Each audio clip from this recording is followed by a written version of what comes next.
Hello বন্ধুরা, অনেকদিন পর ফিরলাম আবার একটি নতুন ভিডিও নিয়ে। ভেবেছিলাম হয়তো আর এই সিরিজ কমপ্লিট করা যাবে না, বিশেষ কিছু কারণের জন্য এই এত বড় একটা গ্যাপ পড়ে গেল চ্যানেলে। ইচ্ছে থাকলেও আগের মতো আর সময় আর সুযোগ করা কঠিন হয়ে পড়েছে। তবুও ঘনিষ্ঠ কিছু সদস্যের রিকোয়েস্ট পাওয়ার পরে ঠিক করলাম আবার এই পুরনো শখটা নিয়ে বসা। কী সমস্যা, কেন এত বড় গ্যাপ, তা নিয়ে না হয় আর একদিন কথা হবে।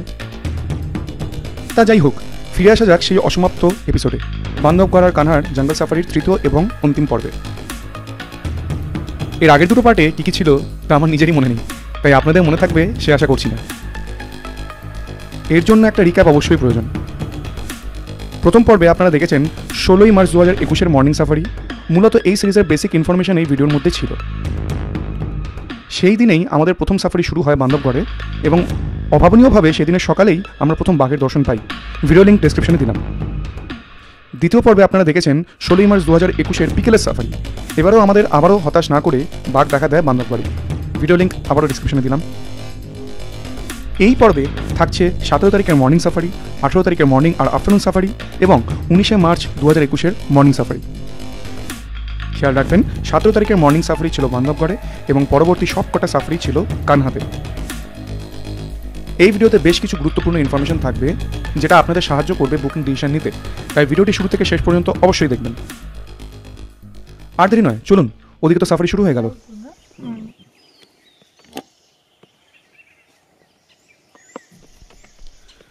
ঘুমচোখে গাড়িতে উঠতে না উঠতেই দেখা পেলাম একটি শেয়ালের। শুকনো পাতার সাথে এই শেয়ালের গায়ের ধূসর রঙটা ভালোই মানানসই লাগছিল।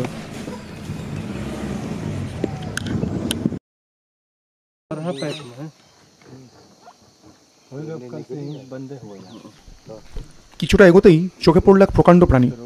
এখানে ওর শরীরের পেছনের অংশটা দেখা যাচ্ছে। এই প্রাণীটির সঙ্গে পোষ্য গরু বা মোষের সামঞ্জস্য থাকলেও এর মধ্যে কিন্তু রয়েছে মাত্রা ছাড়া হিংস্রতা। ইন্ডিয়ান গড় বা বাইসন নামক এই প্রাণীগুলোর ওজন 1 থেকে 1.5 টন অনায়াসেই হয়ে থাকে। সেই তুলনায় একটা ম্যাচিওর রয়্যাল বেঙ্গল টাইগারের ওজন নিতান্তই 250 কেজি হয়ে থাকে।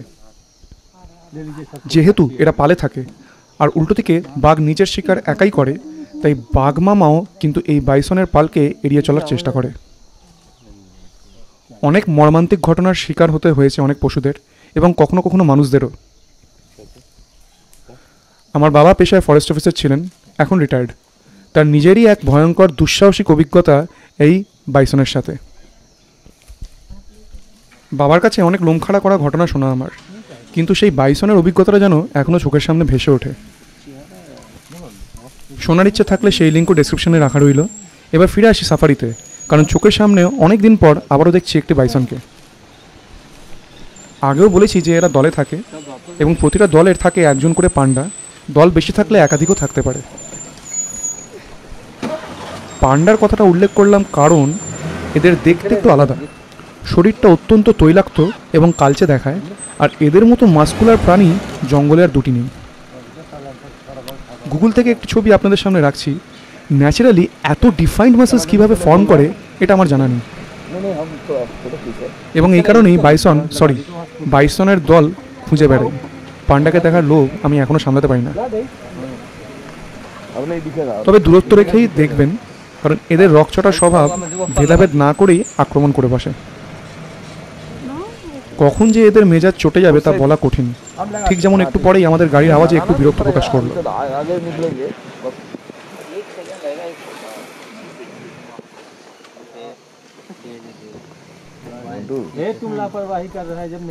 এবার বোঝা গেল তো, ইনেকে আর বেশি বিরক্ত করা যাবে না। চলুন অন্যদিকে যাই এবার।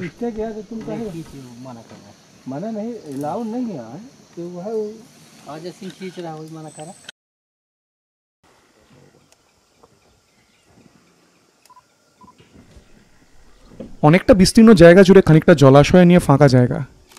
আমাদের আগের গাড়ির ড্রাইভার বা গাইড কল পেয়েছে, তাই একটু ওয়েট করে গেলাম। না,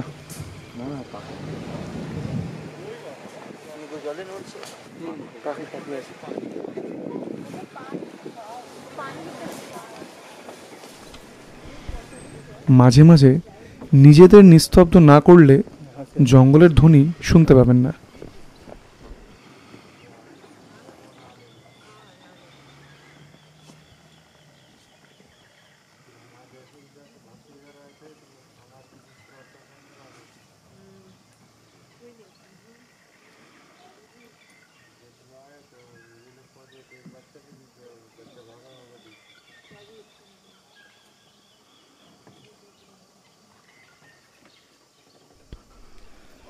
নির্জনতার মধ্যে দিয়েই শেষ করলাম আমাদের 17 তারিখের বান্ধবগড়ের শেষ মর্নিং সাফারি। এরপর আমরা লাঞ্চ সেরে বেরিয়ে পড়ি কানার উদ্দেশ্যে। পরের দিন থেকে বাকি সবকটা সাফারি হবে সেখানেই। বিদায় বান্ধবগড়। তবে চিরস্মরণীয় হয়ে থাকবে এখানে আমাদের প্রথম বাঘ দেখার অভিজ্ঞতা।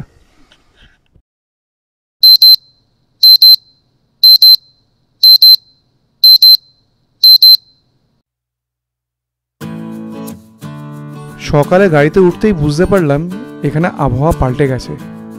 জঙ্গলে অল্প বিস্তর বৃষ্টিপাতে তাপমাত্রা বেশ কয়েক ডিগ্রির হেরফের হয়ে গেছে।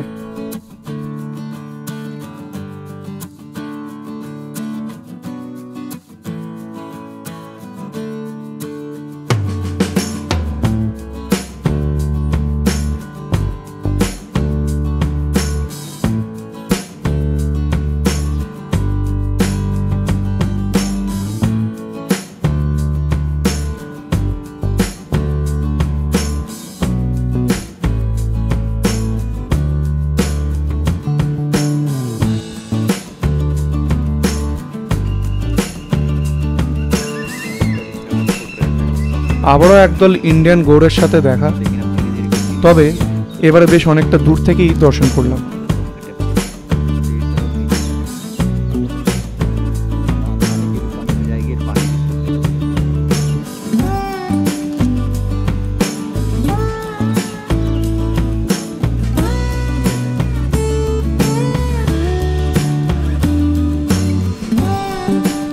কুয়াশার চাদর এখনো সরেনি। মনেই হচ্ছে না মার্চ মাস চলছে। বলা যায় না, হয়তো এই ঘাসের ভেতর থেকেই আপনাকে দুটো চোখ দেখছে।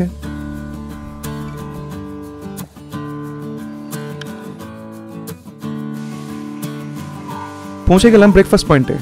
গাড়িতে তোলা বাস্কেট থেকে ডিম, পাউরুটি, বাটার, জ্যাম এইসব দিয়ে দিব্যি ব্রেকফাস্ট করে ফেললাম। তার ফাঁকেই দেখলাম ইনি আমাদের ওপর সমানে নজরদারি করে চলেছেন।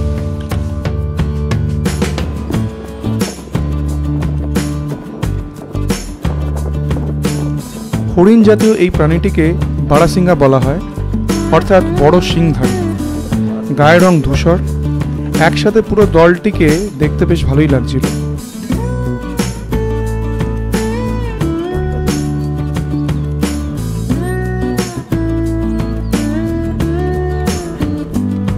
আর গায়ে যে খোঁচা লোম ওঠা জায়গাগুলো, আমার ধারণা শিং দিয়ে গা চুলকোতে গিয়ে সেগুলোর আবির্ভাব।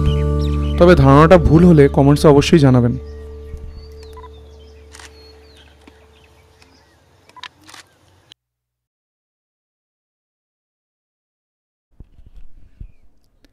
একটু পরে আমরা জঙ্গলের অনেকটাই ভেতরে চলে এসেছিলাম। সেখানে আমরা চুপ করে কর্ণপাত করলাম জঙ্গলের ছন্দে।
কলের খোঁজে আমরা আস্তে আস্তে আবার জীবযাত্রা শুরু করলাম।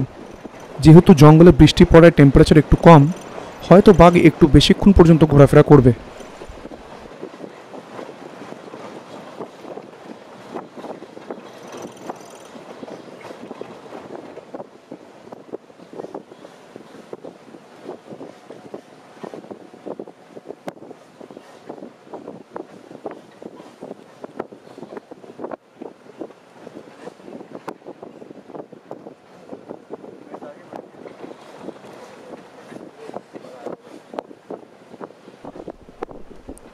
কানহার জঙ্গলটা কিন্তু বান্ধবগড়ের তুলনায় আমায় আরও বেশি মুগ্ধ করলো।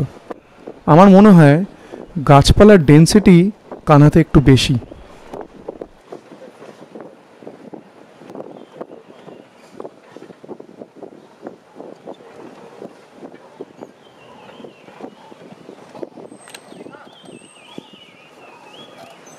मिला सर कॉल चल रहा है, देखते हैं आगे। हाँ हाँ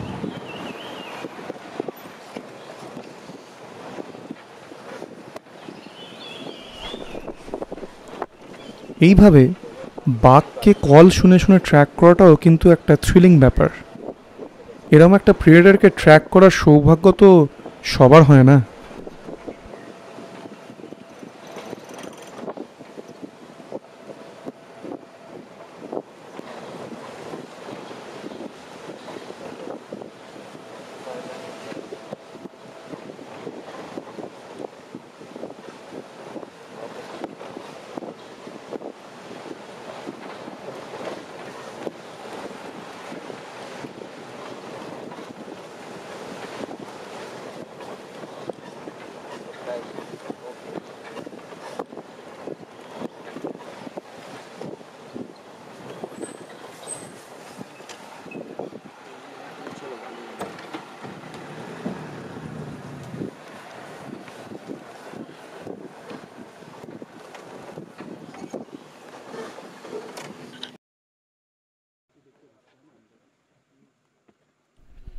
বাঘ কিন্তু এখানে দেখা দিয়েছে, একটা ঝলক চোখে পড়লেও ক্যামেরাবন্দি করা যায়নি এখনো।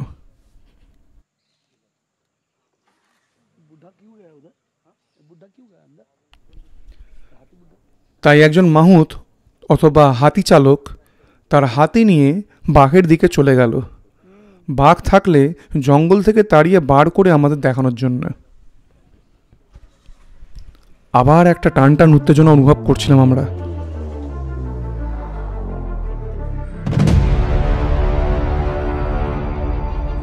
আর কিছুক্ষণ পরে আবারও দেখা পেলাম আবার সেই রাজকীয় ঝলকের। দ্য রয়্যাল বেঙ্গল আবার চোখের সামনে ও ক্যামেরার সামনে ধরা পড়ল।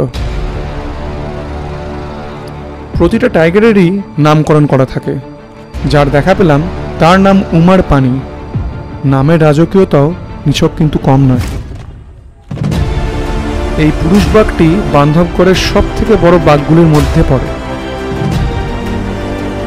এরম আরও একটি বড় পুরুষালী বাঘের দেখা মিলেছিল বাফার জোনে আমাদের থাকাকালীন।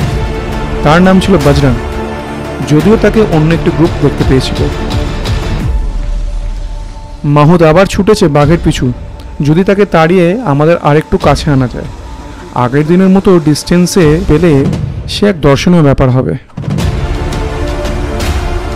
আর 16 তারিখে যার সাথে দুবেলাই আমাদের দেখা হয়েছিল তার নাম ছিল কাজরি।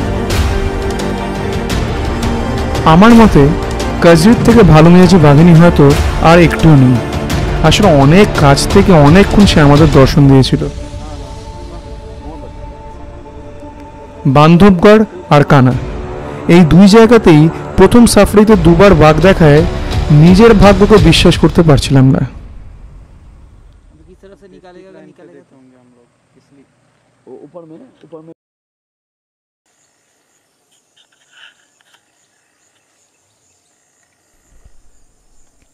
এখানে হরিণ দেখার জন্য দাঁড়াইনি, কল ট্র্যাক করতে করতে আমরা এখানে এসে পৌঁছলাম।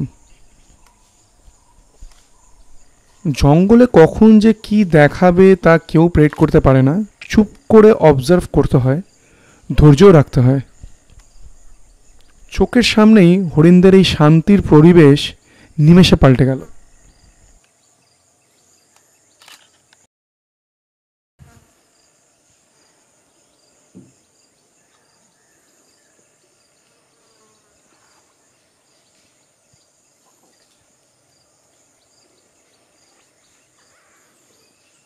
हिरन भाग रहे हैं। এই হরিণটি কিরম হঠাৎ স্তব্ধ হয়ে পড়ে, কিছু একটা আঁচ করেছে। মন দিয়ে প্রতিটা ইন্দ্রিয় সক্রিয় করে কিছু একটা দেখছে।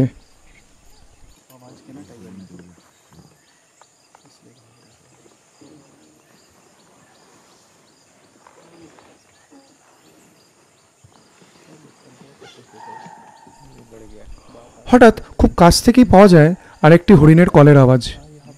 এটা মনে হয় জঙ্গলের একটু ভেতর থেকে আসছে, তবে আমাদের একদম কাছেই। टाइगर क्रॉसिंग हो रहा है,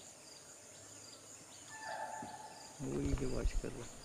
হরিণগুলো যেন পাথর হয়ে গেছে, একটা আতঙ্কের ছাপ পরিষ্কার বোঝা যাচ্ছে এদের ব্যবহারে।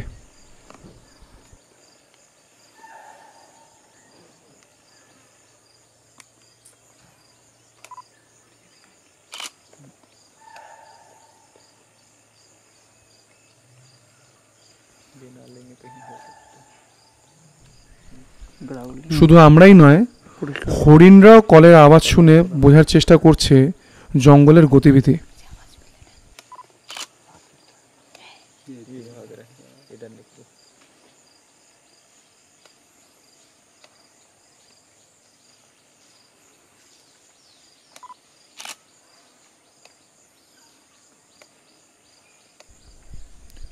কলের আওয়াজ কিন্তু একটু একটু করে নিজের দিক বদলাচ্ছে, কিছু একটা জঙ্গলে চলাফেরা করছে।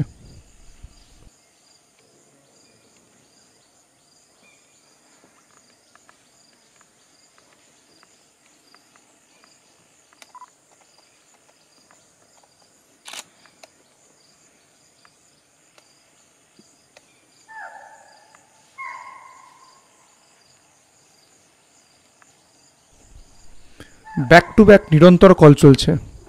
সিচুয়েশন একেবারে রেসলেস হয়ে পড়েছে এই জায়গা জুড়ে। বিপদ বুঝে আমাদের সামনের এই হরিণ দলটিও সংকেত করলো, কল ছাড়লো, নিজের অস্তিত্বের আর সামনের বিপদের জানান দিল।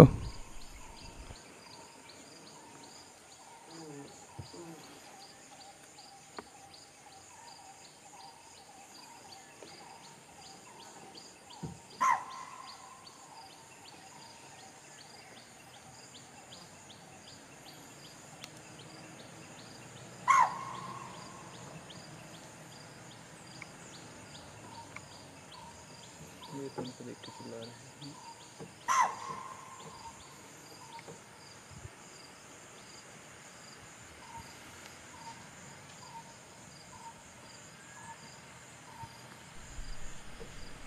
প্রাণ রক্ষার তাগিদেই হয়তো এবার জায়গা ছেড়ে পলায়নের সিদ্ধান্ত নিল।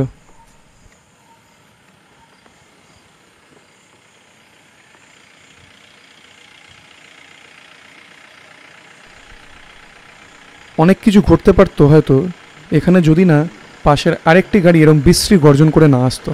ইস, সব বানচাল হলো।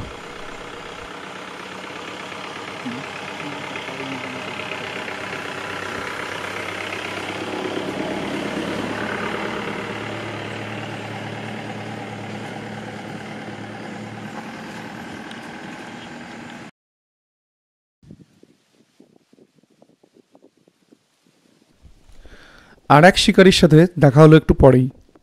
ইনি ডাঙায় কম, গাছের ডালে বসতে বেশি পছন্দ করেন। ইগলস ভিউ তো আর ডাঙায় বসে পাওয়া যায় না।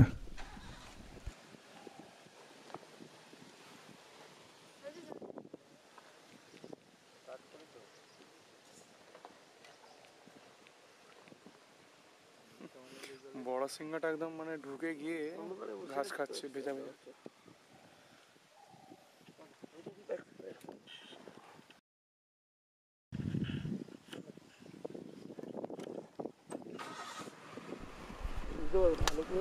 রোদ বেড়েছে, আর সেই সকালের ঠান্ডা স্নিগ্ধ ভাব কেটে গেছে জঙ্গলের। তাই তৃষ্ণার চোটে এই জলাশয়ের কাছে অনেক জঙ্গলের বাসিন্দা আসতে পারে, সেটা ভেবেই দাঁড়িয়ে পড়েছিলাম।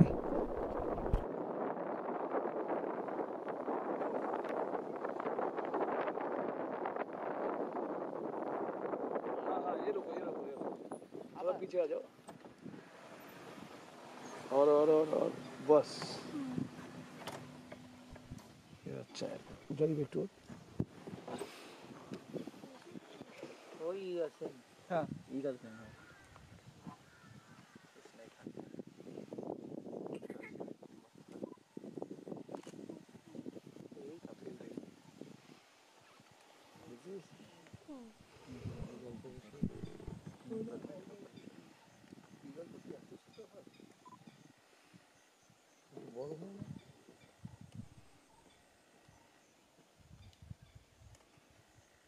कॉल नहीं है ना अभी कोई? नहीं अभी नहीं है कॉल। यहाँ तो डियर वगैरह में तो सब रिलैक्स है। আর এভাবেই শেষ হলো আমাদের 18 তারিখের সকালের সাফারি। আমরা লাঞ্চ করে আবার ফিরছি বিকেলের সাফারিতে। मेरी होगा भी तो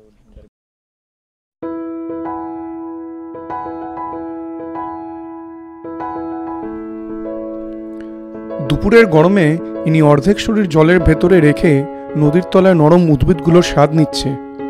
দেখে বোঝাই যাচ্ছে এটা অতি পছন্দের খাবার। এখানে অবশ্য কুমিরের ভয় আছে কিনা তা জানি না।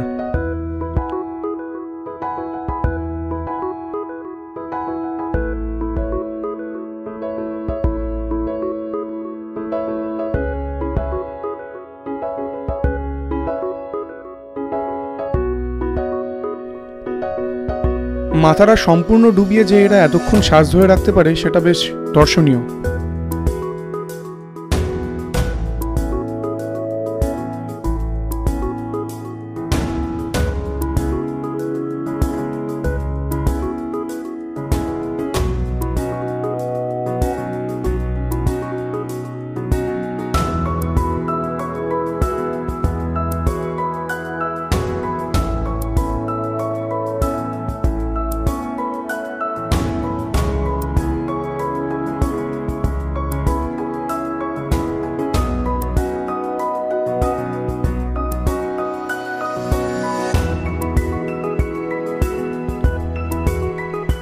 জঙ্গলের মধ্যে গাছপালা নড়ছে দেখে দাঁড়িয়ে পড়েছিলাম। বোঝা দায় ঘন জঙ্গলের ভেতরে কি চলাফেরা করছে। তবে এবারে সেই একই পরিচিত প্রাণী চোখে পড়ল।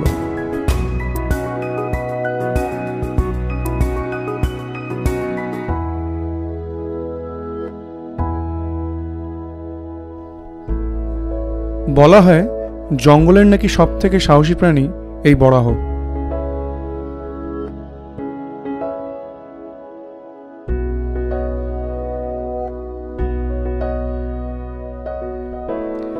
বিশেষ কিছু এখনো চোখে পড়েনি এই বিকেলের সাফারিতে। তার মানে এটা না যে এরম সুন্দর কিছু মুহূর্তগুলোকে উপভোগ করব না।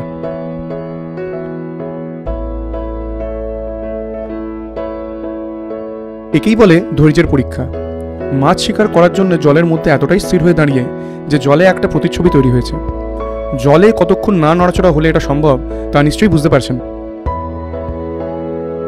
আর সেই ধৈর্যের সাথেই আমরাও শেষ করলাম আমাদের 18 তারিখের বিকেলের সাফারি। সাফারিতে আসলেই যে প্রতিবার বাঘের দেখা পাওয়া যাবে সে আশা না রাখাই ভালো। আসুন নতুন অভিজ্ঞতা সঞ্চয় করতে আর জঙ্গলের সৌন্দর্য উপভোগ করতে। আর বিশেষ কিছু দেখতে পাওয়াটা একেবারেই উপরি। সাফারি থেকে একটু বিরতি নিয়ে আসুন দেখে নেওয়া যাক এমপি ট্যুরিজমের ওয়েবসাইট। এখানে আপনার বুকিংয়ের পুরো পদ্ধতিটা একবার আলোচনা করে নিচ্ছি। লিঙ্ক ডেসক্রিপশনে এবং সাবটাইটেলে দিয়ে রেখেছি। এখন আপনি ওয়েবসাইটের হোম পেজে রয়েছেন। এই ডান দিকটায় পেয়ে যাবেন কিছু কুইক লিঙ্কস। এটা খুব বেশি কাজে না লাগলেও এর ঠিক নিচের অপশনের কন্ট্যাক্ট ডিটেলসটা ভীষণই সাহায্য করবে আপনাকে।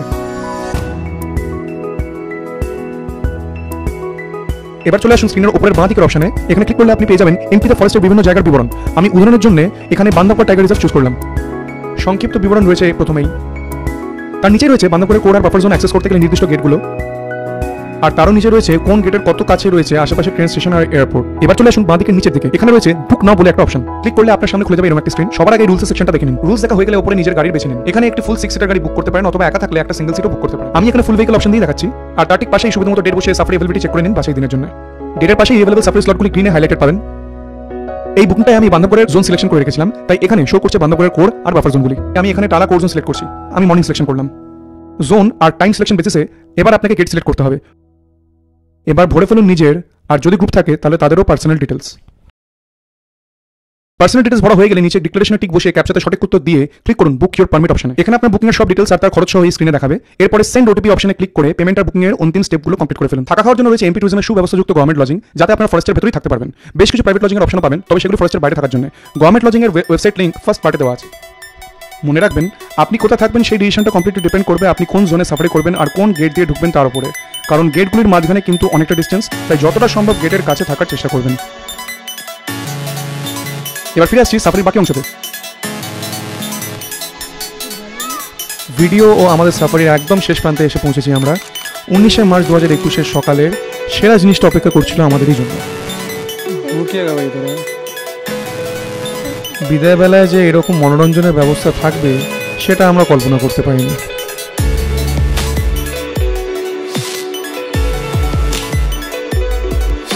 এই পুরুষ ময়ূরটি এক টানা আমাদের সামনে নিচে চলেছে।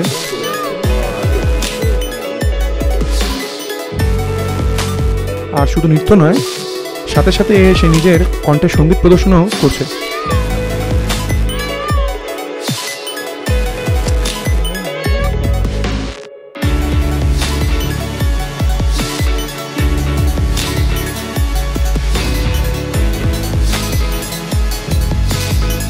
আর এই অক্লান্ত পরিশ্রমের কারণ বুঝলাম না, কাছাকাছি তো আর কোনো ময়ূর দেখছি না।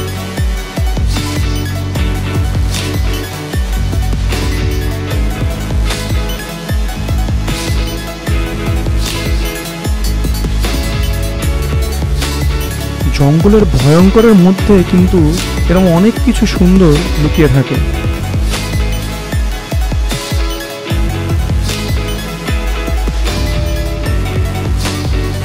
এইরকম একটা জিনিস দেখে কিছুক্ষণের জন্য হলেও আমরা নিজেরাও ভুলেই গেছিলাম যে আমরা ঠিক কতটা বিপদগ্রস্ত জায়গায় রয়েছি।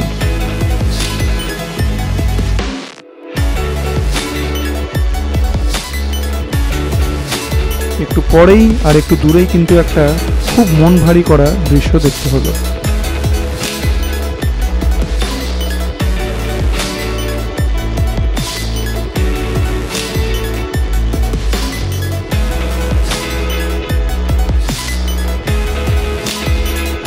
Tiger skill. বাঘ একটু হরিণকে মেরে রেখে গেছে পরে খাবে বলে। কিলটাকে এখনো লুকায়নি বা লুকাবার সময় পাইনি, তার মানে টাইগার খুবই কাছে রয়েছে আমাদের।